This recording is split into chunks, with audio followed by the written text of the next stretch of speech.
Et si on parlait de sport ? Une émission produite et réalisée par l'association Et si on parlait de sport et animée par Laurent Garnier. Bienvenue dans la 160e émission de Et si on parlait de sport ? Coup d'envoi de votre rendez-vous 100% sport, 100% passion. Une émission rythmée par l'énergie du terrain, l'émotion des compétitions et les histoires de celles et ceux qui font vivre le sport au quotidien. Un grand merci à nos partenaires Semper Connect, LG Consultant et l'agence Bellombra qui jouent le match à nos côtés. Et bien sûr, coup de projecteur sur toute la team de Et si on parlait de sport, animateurs, chroniqueurs, consultants et passionnés réunis autour d'une même envie, vous faire vivre le sport autrement avec l'intensité et authenticité. Alors préparez-vous, montez le son et entrez dans le match. C'est parti pour une nouvelle émission de Et si on parlait de sport ? Et en première mi-temps, nous vous proposons de partir à la découverte d'un sport spectaculaire, stratégique et encore trop inconnu du grand public, le softball. Pour nous guider dans cet univers passionnant, nous recevons deux invités du stade toulousain baseball et softball, Anaïs Monge, qui est secrétaire du club et coach de l'équipe féminine, et Joséphine Praul, joueuse et ambassadrice de cette discipline. Avec elle, nous reviendrons sur leur parcours, l'histoire et les règles du softball, son développement en France, les raisons de son engouement grandissant et la vie du club toulousain. Nous évoquerons également le retour du softball aux Jeux Olympiques de Los Angeles 2028, les ambitions du stade toulousain et les conseils de nos invités pour celles et ceux qui souhaiteraient découvrir ce sport où convivialité, stratégie et esprit d'équipe sont les maîtres mots. Et en deuxième mi-temps, nous vous proposons une rencontre passionnante avec une femme qui a fait du sponsoring sportif sa spécialité.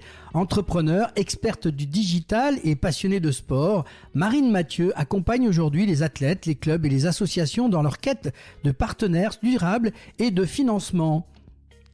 Fondatrice de Yellow Web Marine, elle défend une vision moderne du sponsoring, créer de véritables relations gagnant-gagnant entre le monde du sport et celui de l'entreprise. Avec elle, nous reviendrons sur son parcours personnel et professionnel, la naissance de son entreprise, ses nombreuses actions auprès des acteurs du sport, ses ambitions et ses précieux conseils pour tous ceux qui souhaitent développer leurs projets sportifs grâce au sponsoring. Une deuxième mi-temps inspirante, concrète et riche en enseignements pour tous les passionnés de sport et les porteurs de projets. Alors installez-vous confortablement et embarquez avec nous pour une émission riche en émotions et en adrénaline. Et tout de suite, place à la première mi-temps avec Anaïs Monge et Joséphine Praul pour parler softball. Et si on parlait de sport ? Première mi-temps.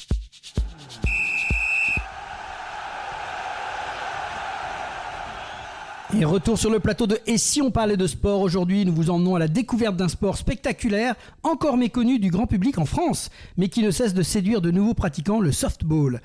Entre stratégie, vitesse, esprit d'équipe et convivialité, cette discipline cousine du baseball possède tous les ingrédients pour passionner. Le softball, déjà présent à 6 reprises aux Jeux Olympiques, retrouvera le programme olympique à Los Angeles en 2028. Une formidable opportunité pour offrir à cette discipline une nouvelle exposition mondiale et susciter, pourquoi pas, de nouvelles vocations en France. Et pour nous en parler, nous recevons deux passionnés du stade toulousain baseball et softball. Anaïs Monge, qui est secrétaire du club et coach de l'équipe féminine de softball, et Joséphine Praul, qui est joueuse du stade toulousain et ambassadrice de cette discipline au quotidien. Bonjour mesdames. Bonjour. Bonjour Laurent. Alors, on est content de vous recevoir pour parler de ce sport qui va prendre un petit peu un volume supplémentaire aux Jeux Olympiques 2028. Avant de parler de softball, Anaïs, quelques mots sur qui est Anaïs et quel est votre parcours ?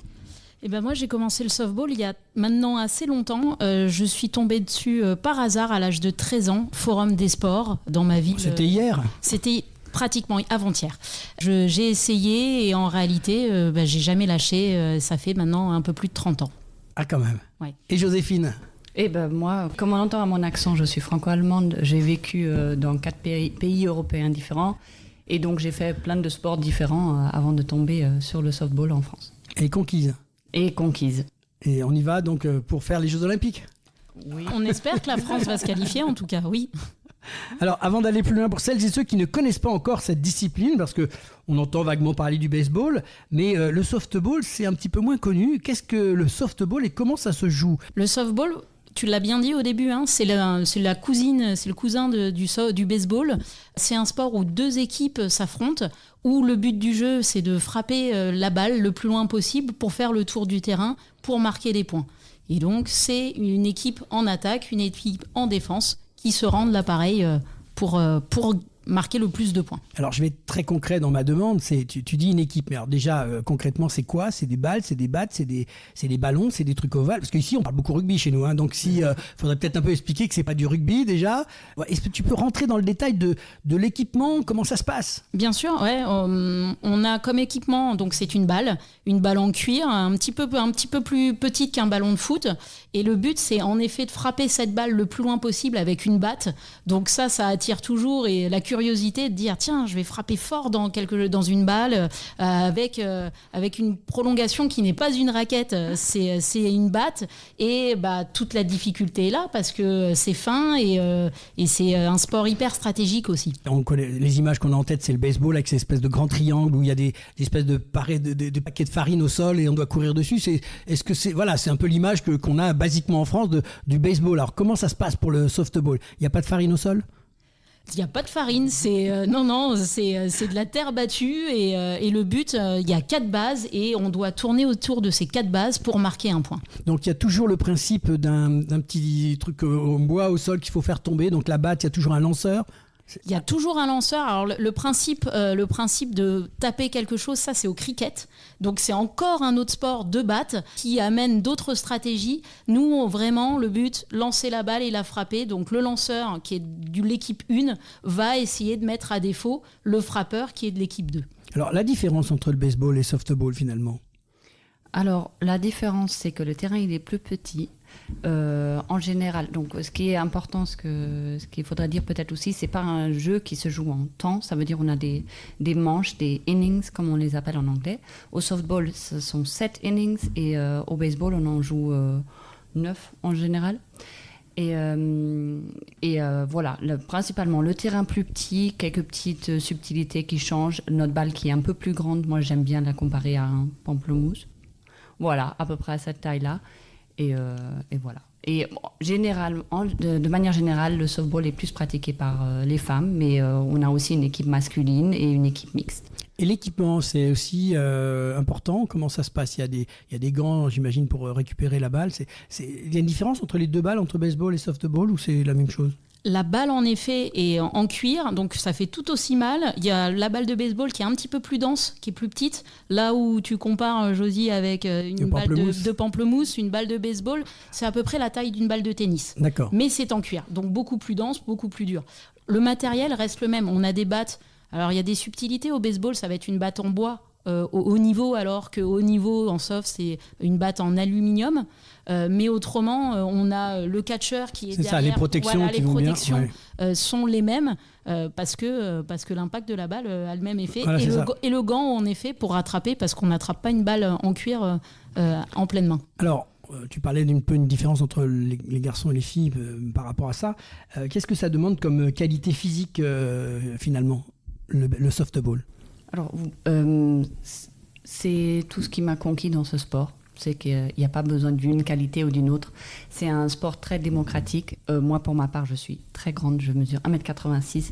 Donc, souvent, comme tu l'as fait en rentrant, Laurent, tu me demandes si je joue au volley, au basket ou je ne sais pas quoi. Et non, tu peux être grand, tu peux être petit, tu peux courir vite, tu peux frapper fort. Chacun trouve peut ramener sa compétence, ses qualités à ce sport-là. Alors, il faut de la vitesse, il faut de la concentration. Tactiquement, il faut savoir réfléchir parce que ça a l'air compliqué, les règles, vues de l'extérieur.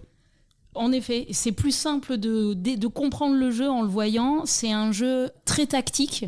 On est quand même loin du football américain si on pouvait comparer avec des sports vraiment tactiques. Mais les situations de jeu vont être les mêmes, vont être différentes en fonction du nombre de retraits, puisque l'objectif c'est d'éliminer 3 personnes pour changer de manche et en fonction on a un joueur qui est sur une première base ou il n'y en a pas, les jeux vont être différents. Donc on doit s'adapter en effet à plein d'éléments extérieurs qui vont nous dire je vais faire ce jeu-là à tel moment, c'est telle joueuse qui a la balle ici au début du terrain ou plutôt en champ, donc une balle qui est frappée très très loin, les jeux vont pas être les mêmes. Donc ouais, c'est là où c'est tactique. Combien de personnes dans une équipe ? 9. 9 personnes. Et donc, donc les 9 personnes passent toutes à la batte. L'objectif, c'est qu'elles passent toutes à la batte. L'enjeu entre les deux équipes, en effet, c'est de faire 3 retraits. Donc, si l'équipe qui est en défense, qui elle arrive donc à éliminer les joueuses, peut le faire. On peut faire passer que 3 joueuses à un même moment, mais si en effet on arrive à frapper la balle et à être en succès, alors là, on peut continuer jusqu'à ce que ces 3 retraits soient faits. Et donc, c'est le même principe, c'est-à-dire que quand on tape très fort, on voit ces balles on appelle ça, je crois, un home run. Mon anglais n'est peut-être pas terrible. C'est-à-dire que la balle c'est le même principe. C'est l'objectif ultime, en effet, de toute joueuse, tout joueur, c'est de frapper le home run. On imagine ça dans les films, souvent. Voilà. Ce n'est pas que dans les films, on y arrive, en effet. Alors, pas toutes les joueuses, ou tous les joueurs, c'est ce que disait Joséphine. Chacun a ses aptitudes. Donc, en effet, des joueuses de puissance, elles vont frapper plus régulièrement des home runs. Et c'est le plus facile, puisque lorsque la balle sort du terrain, on court les 4 bases d'un coup et on marque son point. Alors que des frappeuses, peut-être plus avec mon style de gabarit, je suis plus petite que Joséphine, à peine. En effet, va frapper des jeux plus courts, donc plus tactiques, et va devoir aller de base en base et fournir plus d'efforts et s'aider de ses coéquipières pour avancer et marquer le point. Joséphine ? Oui, j'aimerais bien revenir sur le point de tout ce qui est technique aussi. Je trouve que c'est un sport qui demande énormément de concentration aussi, parce que des fois, comme on a dit, ça se joue en manche, donc les matchs ils peuvent durer 1h30 comme ils peuvent durer 3 heures. Donc des fois il se passe rien, il faut rester très concentré, et quand la balle vient sur nous, il faut être présent et savoir tout de suite ce qu'on doit faire. Donc il y a beaucoup de travail de coach aussi, c'est-à-dire que le coach a son importance. On a toujours ces images à la tête, mais quand on les voit dire toi un tel, c'est-à-dire qu'il doit connaître ses 9 joueuses ou joueurs pour dire je vais prendre celle-ci par rapport à tel autre, par rapport à son gabarit, par rapport à son style. J'imagine qu'il y a toute une tactique à préparer. Tout à fait. Le fait d'avoir 9 joueuses sur le terrain, et c'est un sport où on l'a dit, les aptitudes peuvent être complètement différentes. Dans l'ordre au bâton, la première frappeuse va être une coureuse rapide, parce qu'on veut qu'elle y aille et qu'elle donne l'envie de lancer le match, alors que par exemple la frappeuse 4 est tendance à être une frappeuse de puissance, puisqu'on espère que les trois frappeuses d'avant ont été sur base, et elle, on utilise l'expression, elle nettoie les bases, elle fait sortir la balle et on prend 4 points. Donc en effet, d'un point de vue de coach, c'est hyper intéressant, et de pouvoir accompagner des différents profils et d'identifier où est-ce que les forces vont pouvoir nous apporter collectivement. On sent que vous maîtrisez ça toutes les deux à fond. Je voudrais qu'on revienne un tout petit peu sur ce softball qui est finalement relativement méconnu, un petit peu de son histoire en France. Le softball est arrivé, alors le baseball, malheureusement ou pas, il est difficile de les différencier. La Fédération française de baseball et softball est la même. Elle a été créée en 1924, donc elle a un petit peu plus de 100 ans. Et le baseball est arrivé fin du 19e en France. Après, c'est un sport de côté Amérique, a été créé là. C'est un sport national pour les États-Unis, pour le Japon. Et en Europe, ça émerge. Les principaux pays porteurs de ce sport sont les Pays-Bas et l'Italie en Europe. Et nous, on essaye de faire bonne figure aussi. Alors, la question qui suit, c'est comment ça se porte le softball en France, sachant que j'imagine que votre fédération a maintenant en tête le fait qu'on a les Jeux Olympiques. Est-ce que ça a bougé les choses ? Compliqué de répondre à ça, parce que c'est pas la première fois que le softball est un sport olympique. On a essayé au JO à Paris que ça arrive. On a malheureusement perdu face à d'autres sports, et bravo à eux d'avoir représenté. Pour 2028, la France peut prétendre encore à une place. C'est une place pour un pays européen. Ça passe par des compétitions. Le championnat d'Europe qui aura lieu l'année prochaine, avec le TQO associé à ça. Ça veut dire que c'est tout de suite à élimination directe. Il faut être dans les 6 premiers. Le TQO, il faut être vainqueur. C'est un sacré challenge. La fédération est une petite fédération, 13 000 licenciés, donc compliqué à face aux gros mastodontes. Donc les moyens sont donnés. Évidemment, des moyens supplémentaires pourraient avoir lieu, mais la fédération est en train de mettre en place tout ce qu'ils peuvent pour mettre les moyens et pour se les donner, oui. Alors l'ambiance semble être une vraie force dans ce sport. Est-ce qu'effectivement, de par cette ambiance, ça permettrait peut-être de générer plus de jeunes femmes ou de garçons, hein, puisque les deux jouent, pour aider justement cette fédération à grossir un petit peu? Oui, je pense tout à fait. Alors peut-être pour mon histoire, comment je suis arrivée dans ce sport un peu exotique, je dirais qu'on n'a pas forcément... En Allemagne, on joue pas à ça? On joue aussi, mais j'ai pas connu ça en Allemagne, alors que j'ai grandi là-bas et je suis venue en France et quelqu'un qui était proche de moi jouait au baseball. Il m'a dit va essayer. J'avais essayé pendant mon enfance et adolescence à peu près tout, du karaté au basket, à la natation, à l'équitation, ce qu'on fait quand on est jeune, quoi. Et ça fait plus de 10 ans maintenant que je joue que je pratique ce sport et que je le trouve génial. Je pense un atout, c'est vraiment les valeurs qu'il y a dans ce sport. C'est un sport, je trouve, avec beaucoup de respect, beaucoup de discipline, des choses comme ça. Et je pense que c'est ce qui fait la force de ce sport. Et aussi, comme il n'y a pas beaucoup de clubs en France, on fait des déplacements qui vont très loin. Du coup, ça fait un petit peu promenade de classe. On part avec les copines, on est dans un lieu, on dort ensemble, on a des longs trajets ensemble. Et forcément, ça soude et ça fait une ambiance très, très, très agréable. Qu'est-ce qui vous attire autant dans cette discipline? Alors, tu as un petit peu répondu déjà, mais Anaïs, toi, tu es là depuis très longtemps. Donc, Ouais, en effet, ça fait longtemps.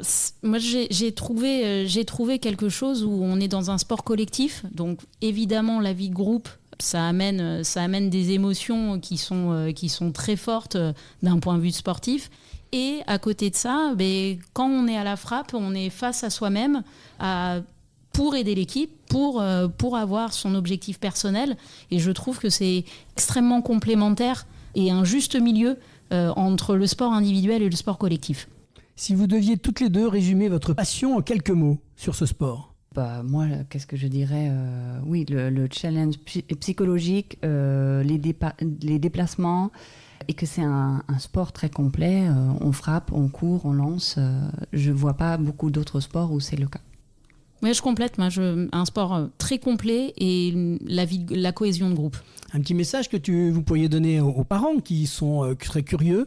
C'est pas dangereux, c'est un sport qui se développe bien. On a toujours cette peur de la balle qui arrive à je sais pas combien de kilomètres/heure. Qu'est-ce qu'on pourrait leur dire? De venir essayer. Enfin, évidemment, pour le coup, nous, on est donc au Stade Toulousain Baseball et Softball, donc de l'association du Stade Toulousain où on porte les mêmes valeurs que le stade. Ça, pour le coup, on parlait du ballon ovale. Il n'y a pas que ça dans la région, mais on a ce nom et on en profite. C'est rare que les gens qui viennent essayer n'aiment pas. On ne peut éventuellement pas continuer, mais tout le monde trouve ça marrant quand même de venir essayer de taper dans une balle ou de lancer la balle fort. Ça amène plein de curiosité. Et le club propose des essais dès l'âge de 6 ans, aussi bien aux petits garçons aux petites filles. C'est pas les mêmes balles, pour rassurer les parents. Alors, c'est les mêmes balles pour les filles et les garçons, mais en effet, à 6 ans ou à 9 ans, on joue pas avec les mêmes balles que les adultes. Mais c'est marrant, faut venir essayer. Et pourquoi pas, on a l'histoire où des enfants viennent essayer et c'est les parents qui nous rejoignent, ou inversement, ou toute la famille pour le coup, puisqu'on va vraiment des équipes jeunes aux équipes seniors. On va souhaiter que les Jeux Olympiques vous donnent un coup de boost. On va parler justement du club un petit peu maintenant, puisque tu viens de le citer. Stade Toulousain donc a différentes activités, dont ce softball baseball. Qu'est-ce que tu peux nous en dire, puisque secrétaire du club quand même? Oui, également, ouais, secrétaire du club depuis maintenant 5 ans. Le club, il a été créé en 1986, donc il a une petite histoire. On a la chance d'être aux Argoulets à Toulouse, avec un terrain dédié, ce qui malheureusement tous les clubs n'ont pas cette chance. Nous, on est supportés par la mairie, par la région. Merci à eux, évidemment. Cette année, on a eu la grande chance d'avoir un éclairage. Ça aussi, ça change beaucoup de choses pour tous les licenciés, puisque plus de créneaux, la possibilité de jouer en nocturne, qui est quelque chose... Donc vous pouvez accueillir encore plus de monde. On peut encore accueillir. Le message est passé. Oui, évidemment. On peut accueillir et on insiste. On a une vraie ambition sur les jeunes. où on travaille avec les écoles pour ça. La proximité, ce sont des valeurs qui sont importantes pour nous. Alors ça m'amène à la question qui suit sur quelle est la philosophie finalement de ce club. On voit que Joséphine est passionnée, qu'elle a découvert cette ambiance. Derrière tout ça, il y a effectivement probablement une philosophie qui est proposée.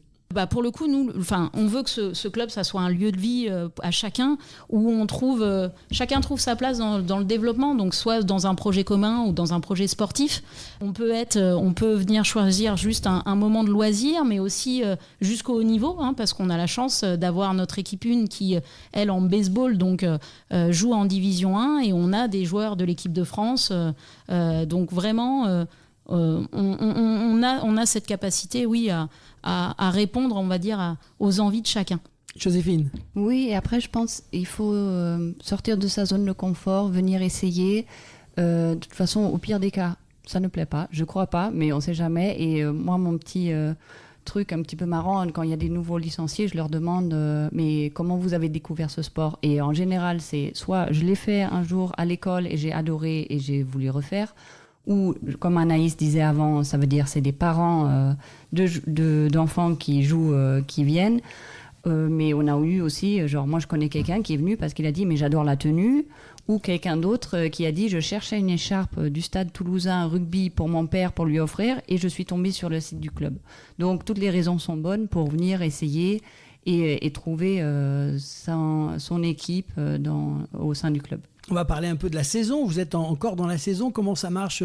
On démarre à quel moment ? On termine quand ? C'est quoi la saison du softball d'un point de vue sportif ? Alors on est un sport d'extérieur, donc pour le coup, la saison commence généralement au mois de mars et termine au mois d'octobre. Cette année, pour nous, la saison a été, on va dire, un petit peu chahutée. En tout cas pour notre équipe 1 qui évolue au niveau national. Il y a eu une restructuration de ce championnat, on évolue en Division 2, qui va là commencer au mois de septembre, mais juste avant, on a participé au championnat régional où on a la chance d'être championne de ce championnat. Voilà, il faut le dire, il faut pas avoir peur, c'est important. On reçoit des championnes, c'est très intéressant de le savoir. Donc championne de cette saison en Division 2, donc en régional. En régional là, et avec l'idée de monter au-dessus. Exactement. Ouais. Le championnat, la Division 2 va commencer au mois de septembre. On attend encore la formule et le planning. Fédération, si vous nous entendez, n'hésitez pas. Pour le coup. On leur enverra le podcast, avec plaisir. Et pour le coup, l'objectif, oui, c'est de prétendre au niveau supérieur. C'est ça, l'objectif de la suite, c'est ça. Oui. Donc, saison qui démarre en mars. Donc, ça démarrait. Donc là, vous allez terminer quand exactement Au mois d'octobre. Au mois d'octobre, ouais. Et vous redémarrez en mars. Donc, le temps de recruter des gens. Donc, l'objectif, c'est d'espérer qu'il y ait bien vraiment une Division 2 et que ça puisse fonctionner, quoi. Oui, tout à fait. Alors, le softball, excusez-moi le lapsus, sera de retour aux Jeux Olympiques à Los Angeles. C'est une excellente nouvelle, je pense. Pour mémoire, on va le rappeler quand même, la première apparition officielle du softball féminin aux Jeux Olympiques a eu lieu en 1996, je le rappelle, à Atlanta. Ça a suivi en 2000, 2004 et 2008. Absent en 2012 et en 2016. Retour en 2021 en tant que sport additionnel au Japon. Il n'est pas au programme l'été 2024 en France. Et il fait son retour en 2028 à Los Angeles, aux États-Unis. C'est important pour vous, c'est une formidable opportunité. C'est super parce que ça donne l'occasion en effet de retransmettre ce sport qui est méconnu, en tout cas nous en Europe. C'est une opportunité et c'est toujours important. Les sports olympiques amènent une image de marque, une image de découverte aussi, et on espère que ça va avoir l'impact sur plus de licenciés, parce que c'est l'enjeu en France. Plus il y aura de gens, plus on pourra en parler et plus... Concrètement, justement, comment on peut, parce que là on en parle, mais comment on peut attirer, qu'est-ce qu'on peut monter comme coup d'ici 2028 pour dire aux gens, venez découvrir, est-ce qu'il n'y a pas des idées qu'on pourrait mettre en place ou envoyer ? Là, je jette ça sur la table en disant, qu'est-ce qu'on peut dire aux gens ? Venez voir, venez découvrir et pourquoi pas participer. On a un club qui tourne ici. C'est l'occasion à des jeunes femmes qui, effectivement, je prends l'exemple de Joséphine, qui ne savait pas trop ce qu'elle voulait faire, mais elle aimait le sport, et puis d'un seul coup, elle a eu le coup de foudre pour ce sport-là. Donc, est-ce qu'il n'y aurait pas des trucs à faire passer ? Je vous donne la balle. Oui, tout à fait. Je pense déjà, ce qui marche le mieux, c'est le bouche à oreille. Parler autour de soi, parler à des collègues, à la famille, à des amis, dire que c'est un sport formidable. Et Ça fait venir des gens. Après, je pense au niveau jeunes personnes, le club fait énormément. Je ne sais pas, tu peux en dire plus par rapport à ça, Anaïs ? Oui, pour le coup, on croit beaucoup, nous, à l'éducation par le sport. Et c'est vrai qu'on a mis en place, des partenariats avec les CLAE ou même avec des écoles qui sont dans le quartier. Donc la mixité sociale, ça aussi, ce sont des valeurs qui sont importantes. Et on arrive à pouvoir parler de ça à des professeurs de sport, des professeurs d'école, parce qu'ils en entendent parler. Donc évidemment, tout est prétexte pour en faire plus. Concrètement, si on a envie de venir vous retrouver, comment ça se passe ? Tu peux nous dire, Anaïs, les gens, les parents, ils veulent se renseigner, comment ? Il y a un site, comment ça se passe ? On a un site internet, en effet, toulousebaseball.com, où il y a absolument toutes les informations. Donc là, on arrive dans la période... Alors nous, on va s'entraîner puisque la saison n'est pas finie, mais pour les saisons jeunes, on terminé. Donc reprise à la rentrée au mois de septembre. Le 5 septembre exactement, premier entraînement pour les sections 9, 12, 15. On propose, nous, 3 entraînements d'essai. Vous venez aux Argoulets, terrain de baseball, et c'est 3 essais. Et si ça marche, on prête le matériel et après, on s'inscrit. Rien de plus simple. Joséphine, prête à accueillir des nouvelles joueuses ?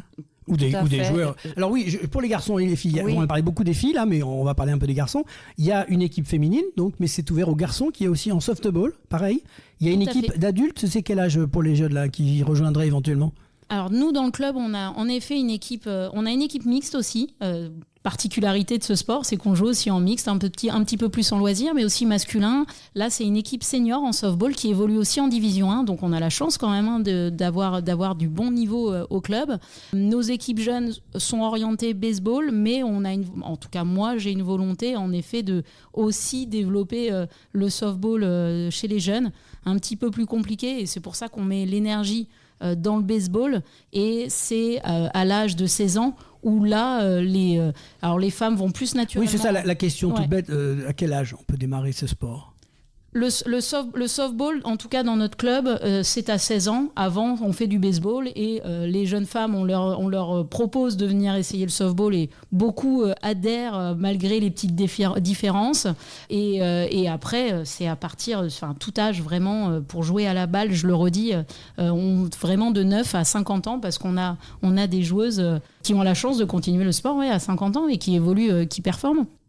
Joséphine, pour la conclusion. Oui, non, pas pour la conclusion, mais pour dire qu'on n'a pas besoin d'équipement au début pour venir. On a besoin d'une paire de baskets, un t-shirt, un short, et c'est bon, c'est parti. Et on a les casques sur place, les battes, les gants de prêt et tout ça. Et il faut juste sortir un petit peu de la maison, venir sur le terrain et s'amuser. En tout cas, on peut vous retrouver, donc on l'a dit, aux Argoulets. Est-ce qu'il y a un événement de prévu dans la saison qui vient, avant les Jeux Olympiques, et éventuellement pour faire découvrir ? Alors, on a eu un gros événement pour le coup qu'on a organisé et qui était le Challenge de France, alors baseball, qui regroupe les 8 meilleures équipes de la Division 1 et ça a été un vrai succès. Ça faisait longtemps qu'on n'avait pas organisé un événement de cette ampleur-là. On a été ravis de réussir cet événement. On organise les championnats de France 12U au mois de septembre, le 21-22 septembre. Donc ça sera le plateau sud. Donc là, c'est l'occasion de voir plein de petits jeunes de 10-12 ans faire du baseball, évoluer et voir ce que ça donne à Toulouse. Eh bien, on l'annoncera. Il suffit de nous donner les coordonnées et les dates. Et nous, on le annoncera dans notre partie résultat de l'émission qui a lieu tous les lundis matins. On fait une partie qui dure 20 minutes. Tous les résultats et surtout on annonce les gros événements. Donc un grand merci en tout cas à vous deux d'être venus dans cette émission et d'avoir partagé cette passion du softball. J'en ai appris beaucoup avec vous ce soir. Rendez-vous est lancé si vous avez envie de découvrir cette nouvelle discipline et vivre une aventure collective, partager des bons moments de sport. Vous l'avez vu, on peut partir en balade et c'est ce qui a poussé Joséphine à rejoindre le softball. Alors poussez les portes du stade toulousain baseball softball. Merci à toutes les deux d'avoir été nos invités. C'était Et si on parlait de sport, la première mi-temps de notre émission consacrée au softball en compagnie d'Anaïs Monge, secrétaire du Stade Toulousain baseball et coach de l'équipe féminine, et de Joséphine Praul, joueuse passionnée et véritable ambassadrice de cette discipline au sein du club toulousain. Voilà, mi-temps, on se retrouve dans quelques instants pour la deuxième mi-temps avec Marine Mathieu. Ne bougez pas, retour rapide au vestiaire, on reprend notre souffle. Et si on parlait de sport, mi-temps.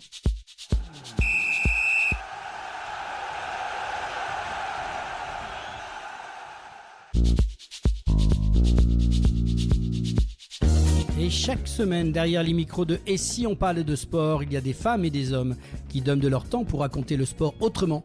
Le sport des champions, bien sûr, mais aussi celui des clubs, des bénévoles, des éducateurs et de tous les passionnés qui font vivre nos territoires. Aujourd'hui, cette aventure est portée par une association qui ne cesse de grandir. Si vous partagez cette passion du sport, des rencontres et des projets collectifs, alors pourquoi ne pas rejoindre l'équipe ? Devenez membre aussi de l'association Et si on parlait de sport et participez à votre manière à cette belle aventure humaine et sportive. Et si on parlait de sport, une passion qui se partage, une équipe qui se construit. Et si on parlait de sport, deuxième mi-temps.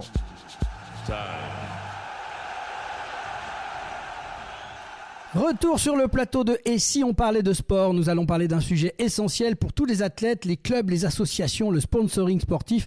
Trouver des partenaires, convaincre des entreprises, bâtir des relations durables.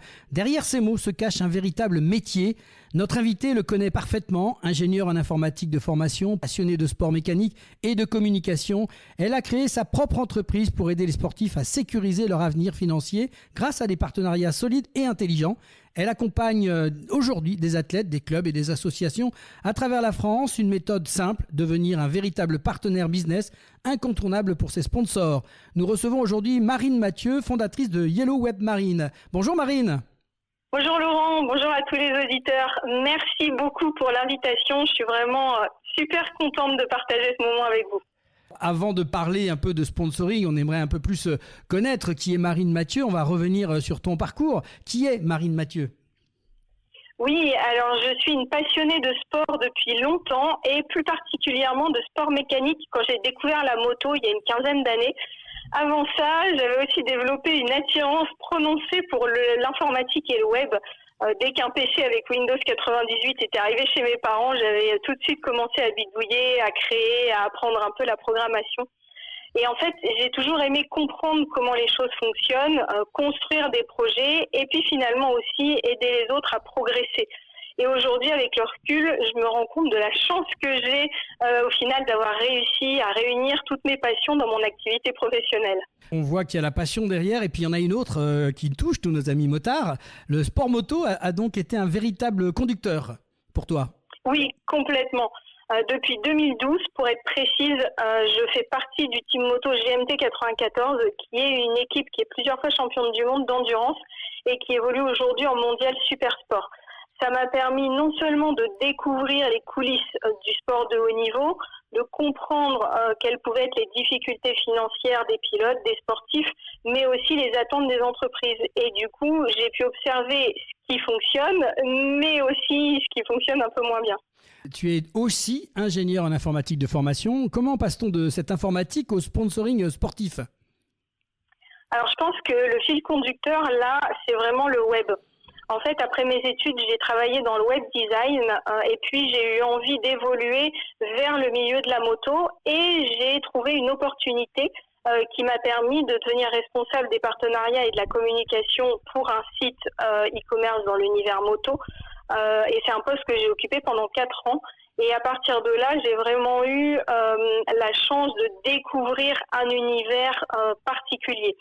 Je devais gérer beaucoup de demandes de sponsoring de la part de pilotes, beaucoup qui étaient super motivés, qui étaient talentueux, mais on voyait bien que leur démarche n'était pas du tout adaptée aux attentes de l'entreprise.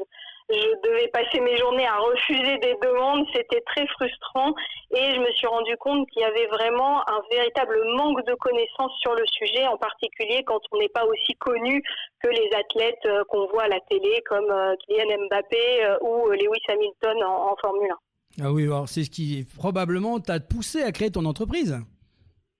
Oui, tout à fait. D'ailleurs, c'est en 2021 que j'ai quitté mon CDI pour créer une activité qui avait finalement vraiment du sens pour moi. Là, faut oser. J'avais envie faut oser. 2021, c'est pas une période facilement simple. Faire le grand saut, c'est intéressant ce que tu nous racontes.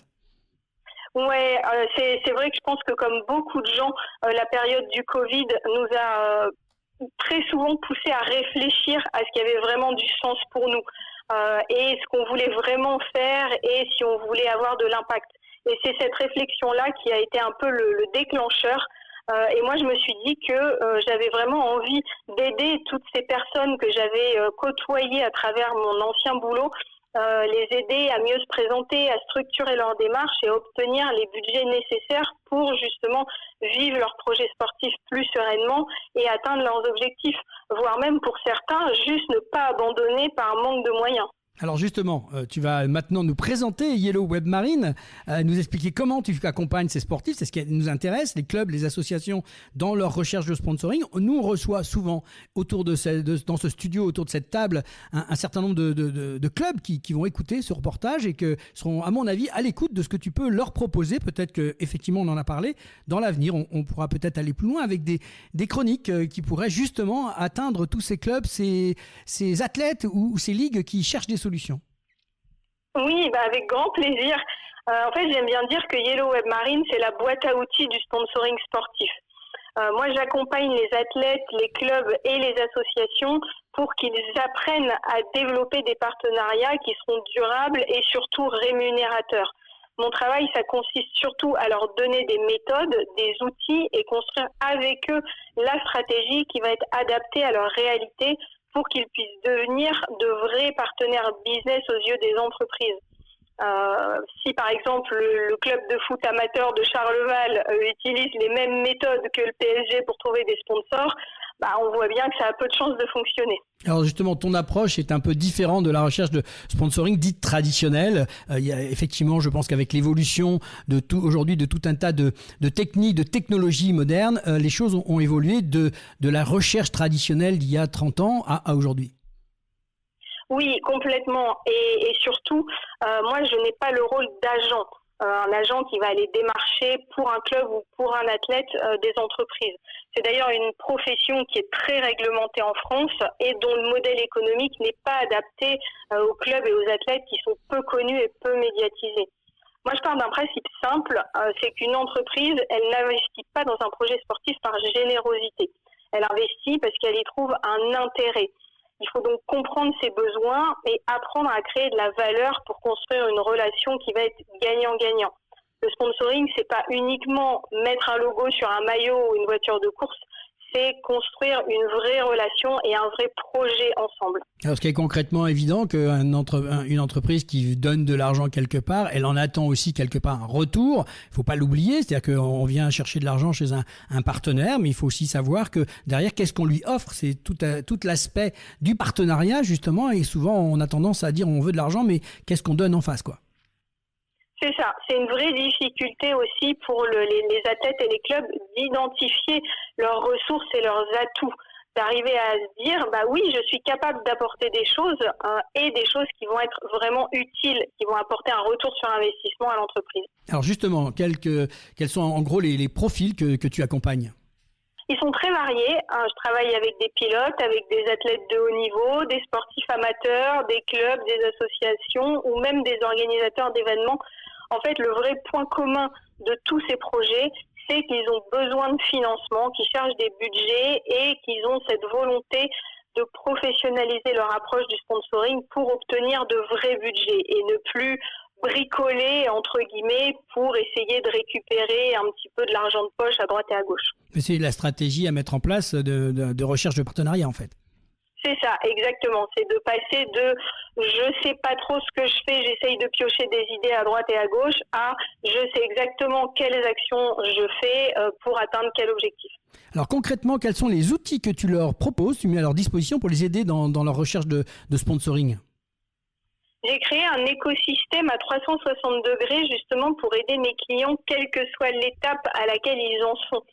Ça va commencer par la création d'un dossier de sponsoring, l'accompagnement individuel long pour justement apprendre à mettre en place toute cette stratégie, mais aussi du conseil ponctuel pour les aider sur un besoin précis, et bien sûr la création de sites internet qui vont être optimisés pour la recherche de partenaires, parce que j'ai pas abandonné l'une de mes passions qui reste le web. En fait, l'objectif, c'est vraiment de rendre les sportifs autonomes et efficaces dans leur démarche. Alors, on sent véritablement chez toi une sorte de démocratisation du sponsoring sportif et tu veux montrer que c'est pas réservé uniquement à une élite. Et pourquoi ce combat est-il si important à tes yeux? Oui, c'est hyper important parce que on pense souvent qu'il n'y a que les grands champions qui peuvent avoir des sponsors. Et pourtant, c'est complètement faux. Il y a plein de sportifs qui sont beaucoup moins médiatisés, qui ont aussi des projets extraordinaires et ont aussi de la valeur pour les entreprises, à condition de savoir la mettre en avant. On pense aussi à tort que le fait d'avoir une médaille olympique va attirer les sponsors comme des aimants. Et beaucoup d'athlètes gaspillent un temps précieux en attendant que quelque chose qui n'arrivera probablement jamais arrive, et parfois ça met leur projet en péril. Oui, ça, on l'a vécu, nous, autour de cette table, avec des sportifs qui sont arrivés à la porte des Jeux Olympiques, qui ont été en finale Jeux Olympiques, mais qui n'ont pas gagné de médaille et qui se retrouvent derrière. Et c'est aujourd'hui l'un des grands drames du sport français, c'est que derrière, il n'y a plus rien. C'est-à-dire que 4 ans d'accompagnement, on ne gagne pas, et même pour ceux qui gagnent, et derrière, il n'y a plus de suivi et c'est difficile. C'est terrible, et il y a énormément d'athlètes qui sont dans ce cas-là, et beaucoup ne s'en sont pas du tout rendus compte, n'ont pas anticipé ce besoin-là, et je pense qu'il y a eu aussi très souvent des mésententes. J'avais d'ailleurs lu une étude qui expliquait que énormément d'entreprises avaient été déçues des partenariats qu'elles avaient mis en place, notamment pendant les JO, parce qu'au final, elles ne savaient pas précisément comment les exploiter. Et donc, forcément, quand on n'a pas d'objectif, on n'a rien à mesurer à la fin et potentiellement, on ne peut pas atteindre les objectifs qu'on n'a pas. Alors, quels sont aujourd'hui les objectifs de Yellow Web Marine, pardon ? Mon premier objectif, c'est évidemment d'aider un maximum de sportifs à réaliser leurs rêves, à atteindre leurs objectifs, à pouvoir développer leurs projets avec davantage de sérénité et de sécurité financière. Ça, c'est vraiment hyper important. Et mon deuxième objectif, ça va être de faire évoluer les mentalités sur le sponsoring sportif. J'aimerais vraiment qu'il y ait plus de clubs et d'athlètes qui comprennent que oui, c'est possible de créer des partenariats solides sans forcément être une star, sans bénéficier d'une énorme visibilité médiatique, d'avoir des millions d'abonnés sur les réseaux, etc. Et c'est vrai que je souhaite aussi aider à développer des outils qui soient accessibles et des contenus pédagogiques pour pouvoir aider le plus grand nombre, ceux qui commencent juste à se renseigner, comme ceux qui ont déjà essayé plein de choses et qui ont vraiment envie de passer à la vitesse supérieure. Alors, si tu avais 3 conseils à donner à un sportif qui recherche des sponsors, quels seraient-ils ? Seulement 3, ça va être difficile, mais allez, on va essayer.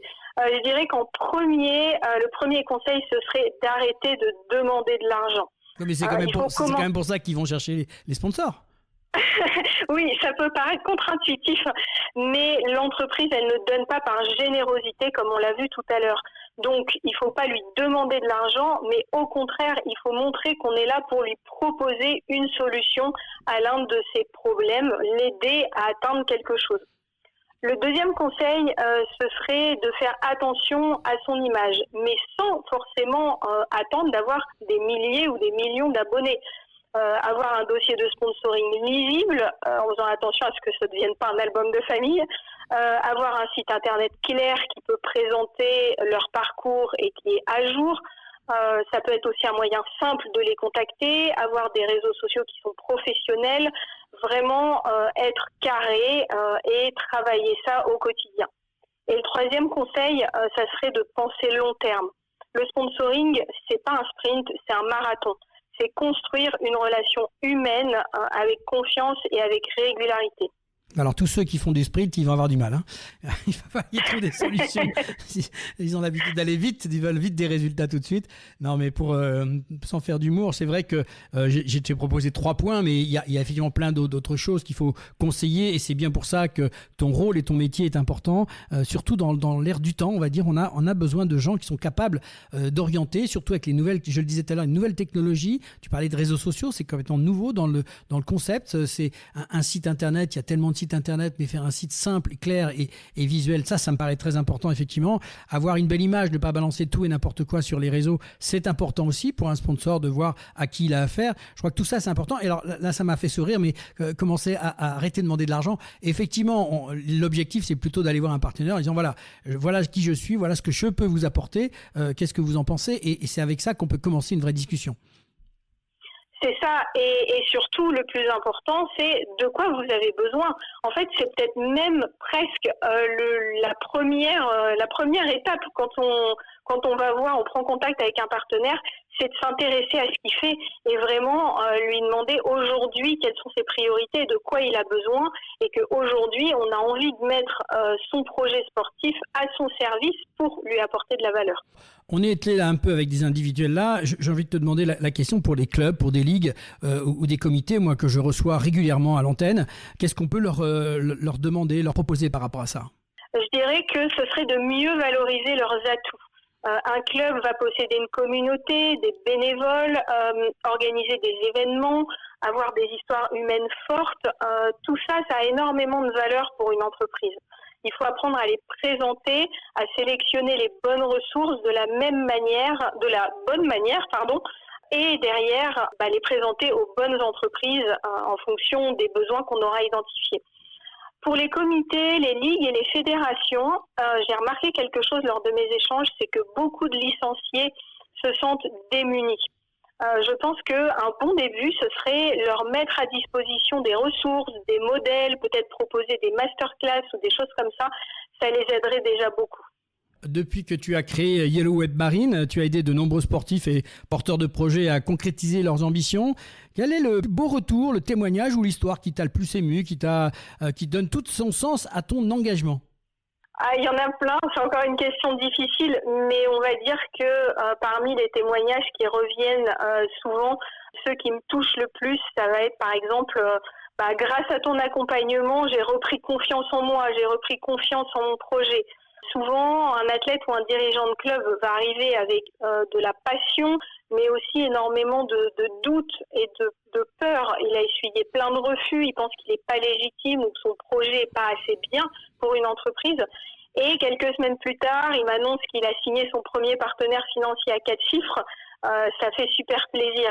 Et puis pareil pour ceux qui me disent « ça y est, j'ai eu une réponse, t'as raison, ça fonctionne, tu m'as remis dans le droit chemin », des messages que j'ai eus il n'y a pas longtemps, ça n'a pas de prix de recevoir ça. Et puis il y a aussi la fierté de voir des personnes changer de regard sur elles-mêmes.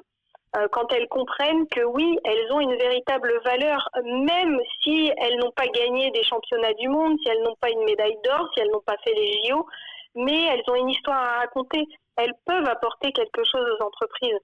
C'est pas simplement une recherche d'argent, c'est vraiment, comme on disait tout à l'heure, la construction d'un partenariat qui va être basé sur la confiance et sur un partage de certaines valeurs fortes.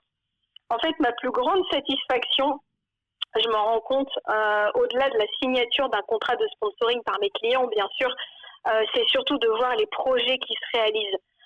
Ça peut être une participation au Dakar ou même l'organisation d'une manche d'un championnat mondial, ou alors arriver à partir sur un rallye dans un autre pays. Chaque porteur de projet qui reprend confiance, qui gagne en sérénité et qui réussit à mener son projet à bien, c'est vraiment incroyable. Il dit « mon projet mérite d'exister et je suis capable de le porter plus loin ». C'est exactement pour ça que j'ai créé Yellow Web Marine. C'est vraiment pour aider les passionnés à continuer de vivre leurs rêves, à continuer de pratiquer leur passion et à se donner les moyens de transformer leurs ambitions en projets durables. Alors ça, c'est super beau, mais tout le monde n'est pas forcément capable de faire ces démarches. Cette rencontre entre partenaires, c'est aussi une affaire humaine. Il suffit pas d'avoir un beau dossier, il faut être capable d'aller vers les gens, de présenter. Or, souvent, on a aussi des sportifs qui sont avant tout des sportifs, forcément des grands communicants. Comment tu gères ce genre de problème ? Parce qu'il y a des gens qui aimeraient avoir des sponsors, mais au-delà de tout ce qu'on leur propose, ils n'ont pas peut-être la facilité d'aller chercher les bonnes personnes. Alors là, tu mets le doigt sur une idée reçue qui est extrêmement courante, qui est moi je suis pas extravertie, je vais pas arriver, j'ai du mal à communiquer, je vais pas arriver à démarcher. En fait, il n'y a pas besoin d'être extraverti et vraiment le travail que je fais avec mes clients, ça commence par une chose qu'on fait toujours en premier, c'est identifier les atouts et les qualités, les compétences de la personne. Tout le monde est né avec des qualités, tout le monde a développé des compétences au cours de sa vie, tout le monde a vécu des expériences et tout ça, ça permet d'identifier un certain nombre de choses qu'on a en soi et sur lesquelles on va pouvoir s'appuyer. Et chaque personne a des choses dans cette liste. Chaque personne, chaque club va pouvoir avoir sa propre liste d'atouts et de ressources. Ça ne sera pas la même d'une personne à l'autre, ça peut être même complètement différent, mais peu importe. L'idée, c'est vraiment de se concentrer sur les atouts de chacun, ce qu'on a en soi, ce qu'on peut apporter, plutôt que sur ce que les autres ont et que nous, on n'a pas. C'est vraiment le point clé pour derrière pouvoir apporter des choses à l'entreprise en se basant vraiment sur des compétences, des caractéristiques et des qualités qui nous sont propres. On sent cette passion qui t'anime. Alors, j'ai une dernière petite question. Voilà, on s'est rencontrés il n'y a pas très longtemps. Avant de refermer cette parenthèse passionnante autour du sponsoring sportif, j'ai envie de te poser une toute dernière question et peut-être même de révéler un petit scoop à nos auditeurs. Marine, après avoir découvert notre émission, et si on parlait de sport, tu m'as appelé et tu as décidé de rejoindre l'aventure associative. Mieux encore, tu as proposé de mettre tes compétences et ton expertise au service du développement de l'émission, d'une part, d'intervenir aussi régulièrement à l'antenne pour parler de sponsoring sportif, comme tu viens de le faire, peut-être aider, continuer à aller dans ta démarche et appuyer sur des points que les gens qui viennent à l'antenne ont probablement raison. La question que j'ai envie de te poser, pourquoi as-tu envie de rejoindre notre aventure ? En fait, quand j'ai écouté le podcast, j'ai tout de suite été séduite par l'ADN de l'émission. Et si on parlait de sport, c'est pas juste une émission qui parle de résultats ou de performances, mais je me suis rendu compte que c'était vraiment un média qui mettait en lumière des hommes, des femmes, des gens qui sont passionnés, des clubs, des bénévoles, des athlètes et des initiatives qui font vraiment vivre le sport au quotidien. Mais toutes ces personnes-là, elles ne feront peut-être jamais la une de l'équipe. Et c'est ça qui est hyper intéressant, c'est de leur donner la parole. Je me suis tout à fait reconnue dans les valeurs de partage et de transmission et de passion que j'ai ressenties en écoutant l'émission. Et puis, tu vois, au fil de nos échanges, ça m'a vraiment envie d'apporter ma pierre à l'édifice. Et si mes compétences dans le domaine du sponsoring et du digital peuvent aider l'émission à grandir et aussi, évidemment, permettre aux sportifs et aux associations de mieux comprendre comment trouver et fidéliser des partenaires, alors je suis super contente d'embarquer dans l'aventure. Et puis, de toute façon, je suis vraiment convaincue qu'il y a un vrai besoin d'information sur le sponsoring sportif aujourd'hui. Il y a énormément de porteurs de projets qui se posent des questions, qui ne savent pas par où commencer ou qui pensent tout simplement que le sponsoring n'est pas fait pour eux. À travers notre collaboration, tu m'offres vraiment cette possibilité de partager des conseils concrets, de répondre aux questions des auditeurs, de casser des croyances ou des idées reçues. Et puis pourquoi pas, j'espère aussi donner à certains l'élan qui leur manque aujourd'hui pour se lancer et développer leur projet plus loin.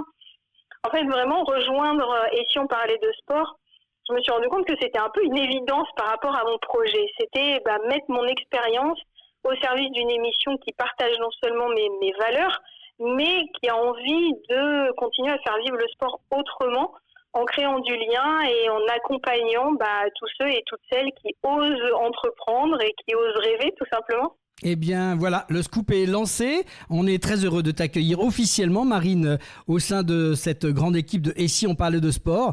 Vous la retrouverez donc, chers auditeurs et chères auditrices, prochainement à l'antenne pour des chroniques, des conseils pratiques autour du sponsoring sportif. Marine, merci d'avoir partagé ton parcours, ton expérience et ton enthousiasme avec nous. Et surtout, bienvenue dans l'aventure de Et si on parlait de sport. À très bientôt, Marine.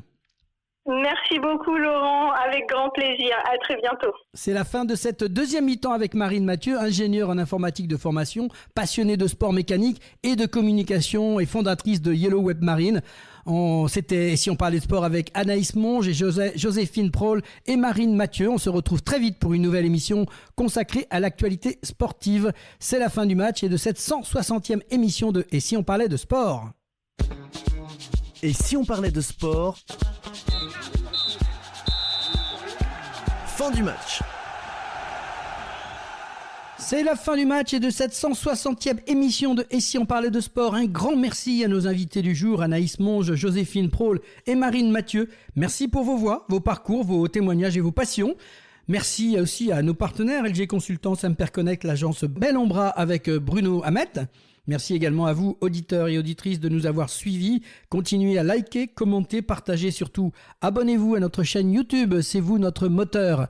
Cette émission est à retrouver en podcast sur les plateformes habituelles ainsi que sur le site Et si on parlait de sport.